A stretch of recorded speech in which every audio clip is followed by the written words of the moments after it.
Hi guys! Welcome back to my channel. So today's video ay isa na namang tutorial. Yes, magtututorial na naman tayo. And today's vlog ay ipapakita ko kung paano ko ini-edit ang aking mga videos gamit ang Filmora. So, let's go!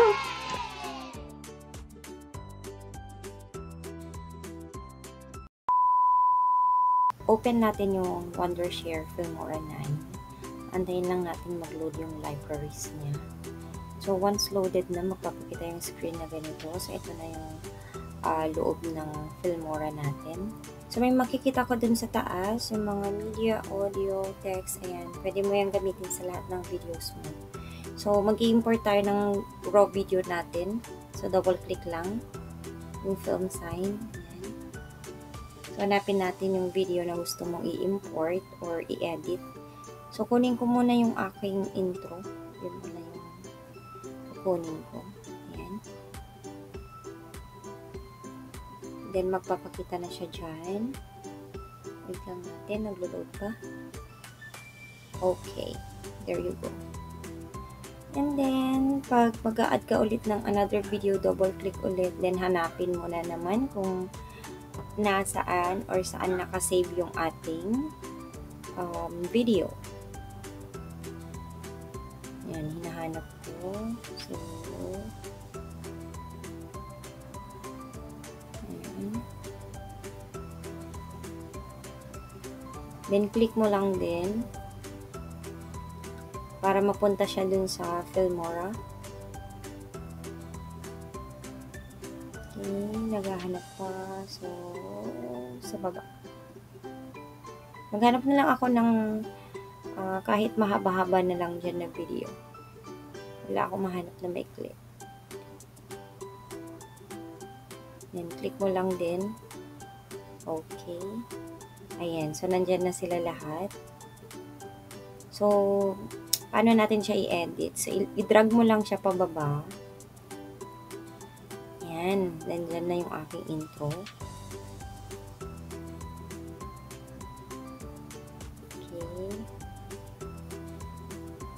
Drinag ko lang siya pababa guys.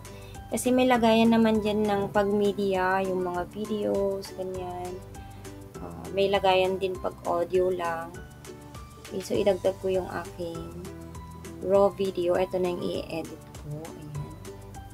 Actually, sobrang haba niyan guys. So, paikliin lang natin. Ika-cut natin siya. So, pwede mo siyang i-cut.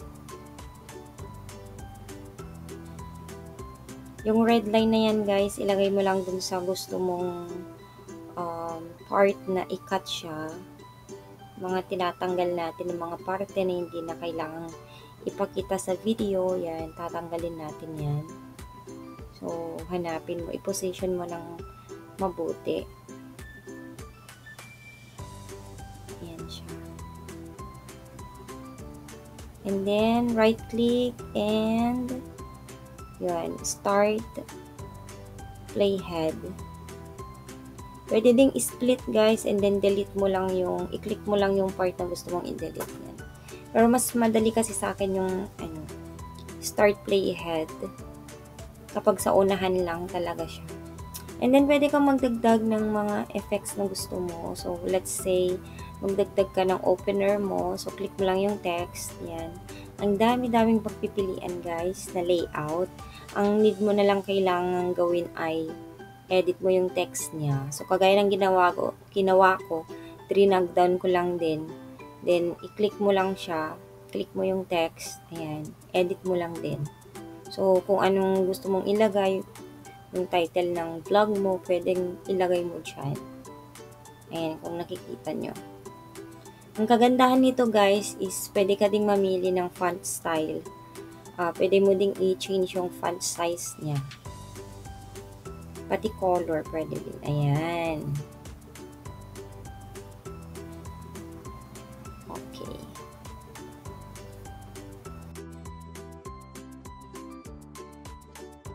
And then, mga transition. Para may effects naman yung ating video. Ang dami ding transition yan guys na pwede mong gamitin. As in super duper dami. Depende sa trip mo na lang. Kagaya ng ginawa ko na yun. Ayun. Ang dami. Yan, then i-change mo lang din. I-drag mo lang siya guys doon sa doon sa gitna ng previous video. Okay. Madami din siyang effects guys na pwede mong gamitin. And then may mga audio din mismo sa Filmora na no copyright or non-copyright na pwede mong gamitin. And then, pwede mong lakasan yung audio niya. Pwede din na i-minimize mo yung sound. I-drag mo lang yung linya dyan guys. Pataas or pababa. Yan. Pag ayaw mo na yung audio na yun, pwede mo ding i-delete. And then, pwede ka ding mag-import. Kapag, for example, meron ka ng, kagaya sa akin, meron na akong na-download na music. So, import lang natin, double-click natin, and then, piliin mo yung audio. Ayan. Same lang din ang pag-import ng mga video. Then, ilagay mo dito sa baba. Kailangan, naka-align siya doon sa gusto mong may sound lang or may music lang na video mo, na parte ng video. And kung nakita nyo, kinat ko yung video ko kasi super duper haba. So, yan.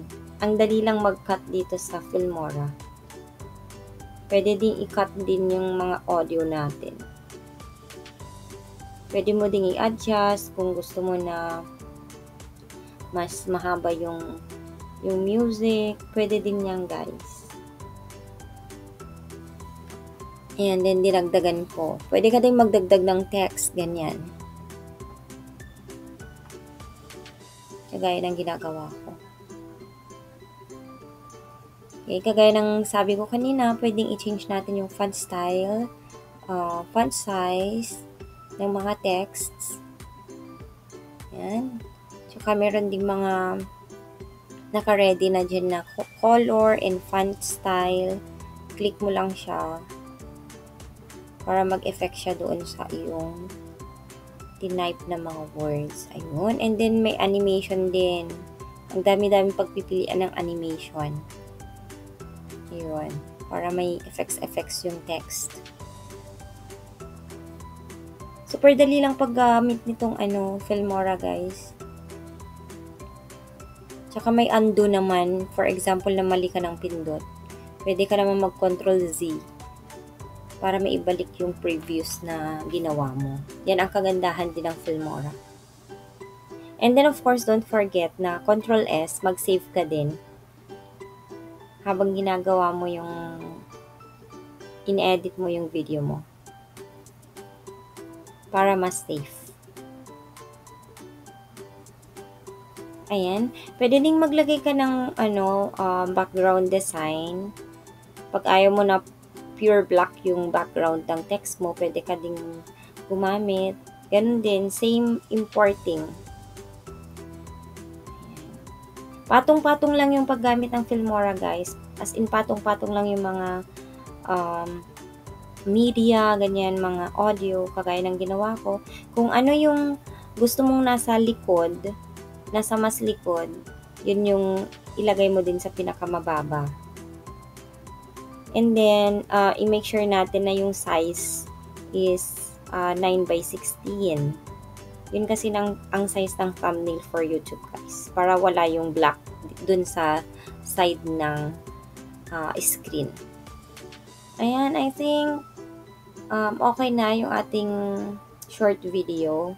And kaya nang nakikita nyo, na-adjust ko yung audio niya. Kailangan pantay dun sa video. Okay.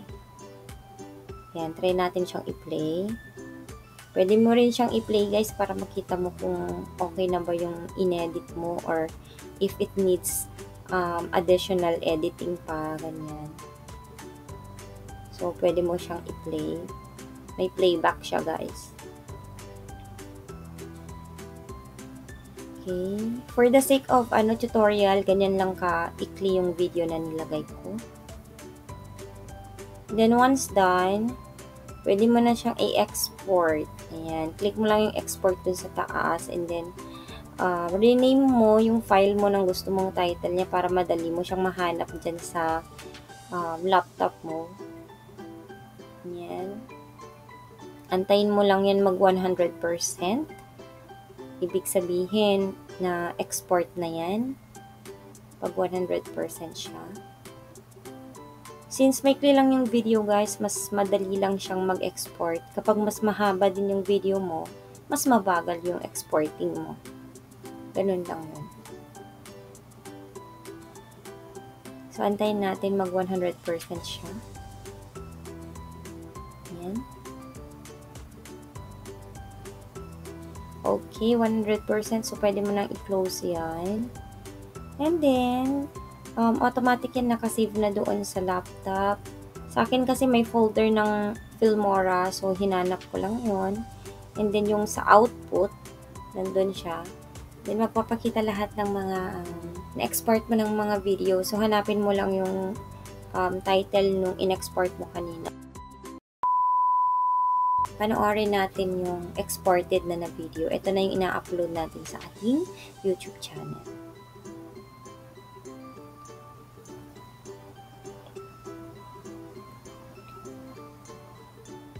Okay, ayan. Then, ulitin natin guys. Yung ating finished product or finished video.